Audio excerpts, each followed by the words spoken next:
Hello everyone, how are you? So this is the part third video of chapter Training in Sports. Part 1 में हमने introduction पढ़ा था और strength क्या होती है और उसके टाइप्स क्या हैं वो पढ़ा था। पार्ट 2 में हमने स्ट्रेटजीज़ पढ़ी थी जिसकी वजह से हम अपनी स्ट्रेंथ को इम्प्रूव कर सकते हैं। ये पार्ट 3 है जिसमें हम इंड्योरेंस के बारे में पढ़ेंगे, उसके कुछ टाइप्स के बारे में पढ़ेंगे और क्या स्ट्रेटजीज़ है जिसकी वजह से हम उसे इम्प्रूव कर सकते हैं उसके बारे में पढ़ेंगे। इंड्योरेंस होता क्या है? स्ट्रेंथ के बारे में हमने पढ़ा था कि उसका मतलब होता है कितनी शक्ति है, कितना पावर है हमारे अंदर, वो स्ट्रेंथ थी। इंड्योरेंस क्या होती है? Endurance is the ability to continue doing something painful और difficult for a long period of time. इस इंड्योरेंस का मतलब होता है सहन शक्ति, कि किसी चीज़ को हम कितनी टाइम तक मतलब सहन कर रहे हैं। अगर हम रनिंग कर रहे हैं, कोई वर्कआउट कर रहे हैं और हम फिर बहुत ज़्यादा थक गए, लेकिन फिर भी हम बीच में रेस्ट ना लेके और ज़्यादा हम वही उसी चीज़ को कंटिन्यू करते जा रहे हैं, थकान की कंडीशन में भी, under the condition of fatigue also, फिर भी हम कंटिन्यूसली उस काम को किए जा रहे हैं, तो उसको हम बोलते हैं इंड्योरेंस। टॉलरेट करना किसी चीज़ को, जिनका स्टैमिना अच्छा होता है उनमें सहन शक्ति बहुत अच्छी होती है, वही उनमें ही इंड्योरेंस ज़्यादा होता है।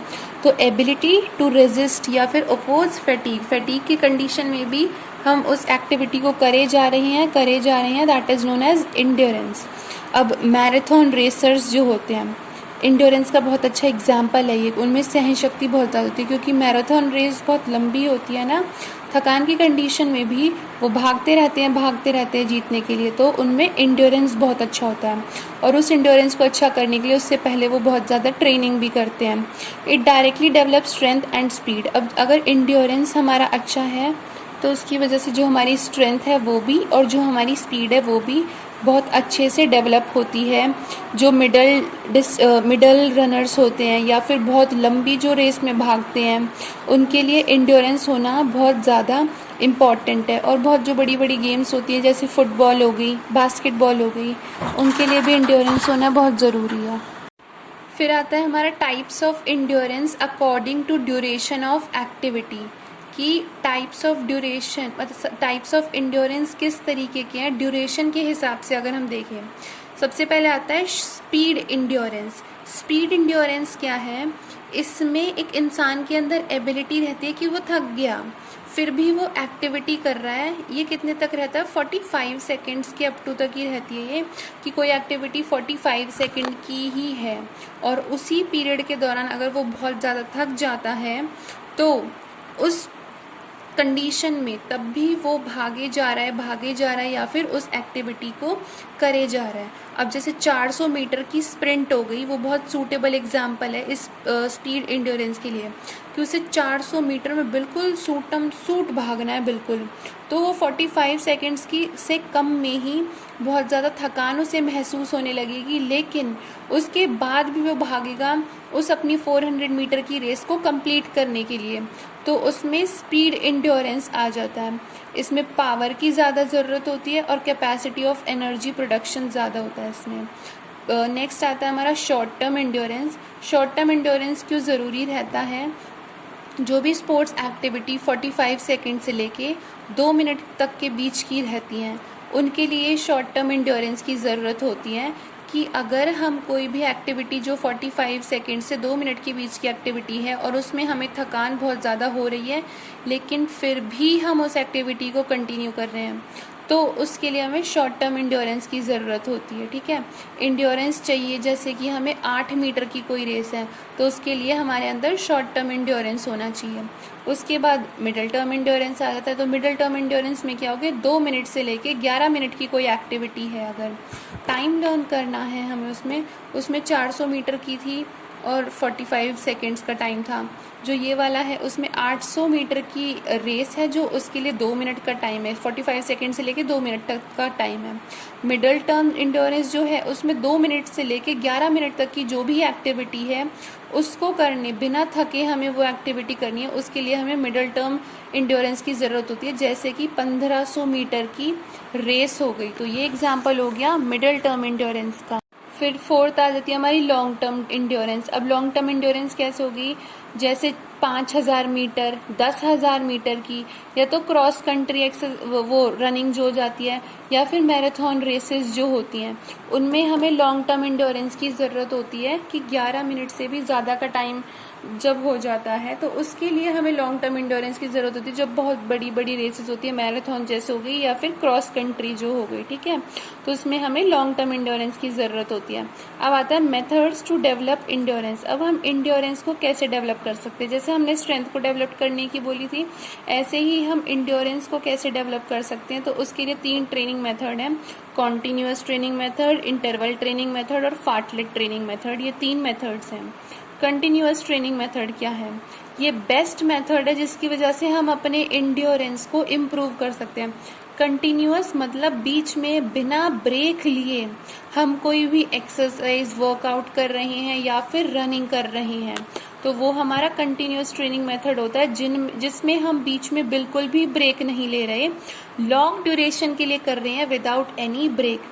इस मेथड में जो हमारी स्पीड रहती है वो लो ही रहती है ज़्यादातर। अब बहुत ज़्यादा कंटिन्यूअसली हमें भागना है तो स्पीड को हम लो ही रखेंगे, क्योंकि स्टार्टिंग में ही एकदम तेज की भाग जाएंगे तो हम बहुत जल्दी थक जाएंगे और कंटिन्यूअसली नहीं भाग पाएंगे, इसलिए इसमें जो स्पीड होती है वो लो ही होती है। अब इसमें क्रॉस कंट्री रेसेस भी आ सकते हैं क्योंकि क्रॉस कंट्री रेसेस बहुत ज़्यादा लंबी हो जाती हैं। इसकी जो टोटल ड्यूरेशन रहती है वो 30 मिनट से कम की नहीं होनी चाहिए, मतलब 30 मिनट तक कंटिन्यूअसली भागना ही भागना है, ये तो मिनिमम बताया गया है।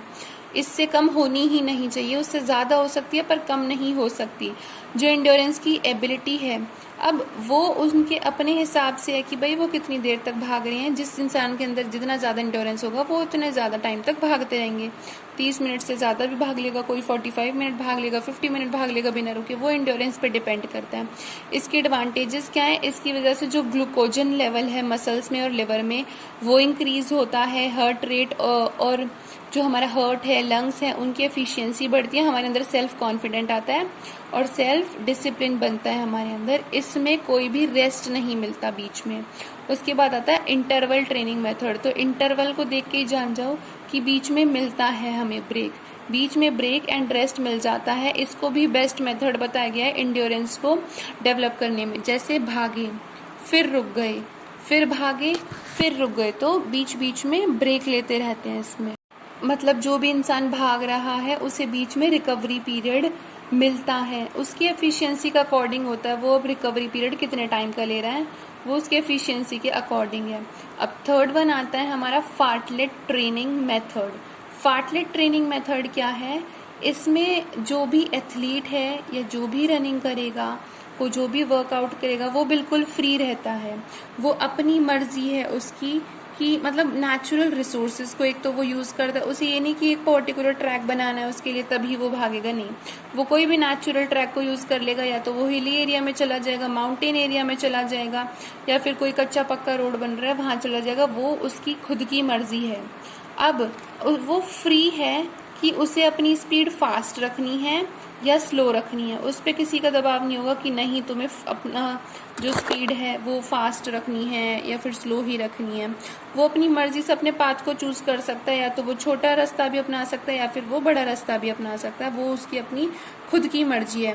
वो अब एथलीट जो है वो बीच में रुक भी सकता है, बैठ भी सकता है, या फिर ये हो जाए कि भागते भागते अब वो चलने लगा, बैठा नहीं, बिल्कुल चलने लगा, या फिर धीरे धीरे जॉगिंग करने लगा, उसकी अपनी खुद की मर्जी है।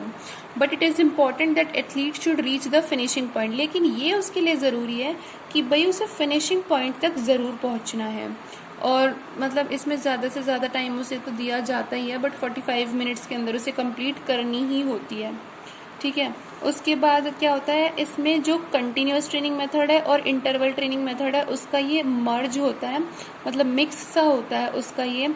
इसमें जो हमारी हार्ट बीट का रेट है वो 140 से 180 पर मिनट होता है। इसको करने से पहले प्रॉपर वार्म अप की ज़रूरत रहती है, और जब हमारा कंप्लीट हो जाता है उसके बाद भी हमें कुछ बाद में एक्सरसाइजेस करनी चाहिए जिसकी वजह से कोई मसल में इंजरी वगैरह ना हो जाए। इसके लिए किसी भी इक्विपमेंट वगैरह की ज़रूरत नहीं पड़ती, और बहुत सारे एथलीट्स एक साथ भी इसको परफॉर्म कर सकते हैं। तो पार्ट 3 वीडियो में बस इतना ही। पार्ट 4 वीडियो में हम स्पीड के बारे में पढ़ेंगे, स्पीड से रिलेटेड जो भी टॉपिक हैं हम उसको पढ़ेंगे। Thank you, have a nice day and please support the channel.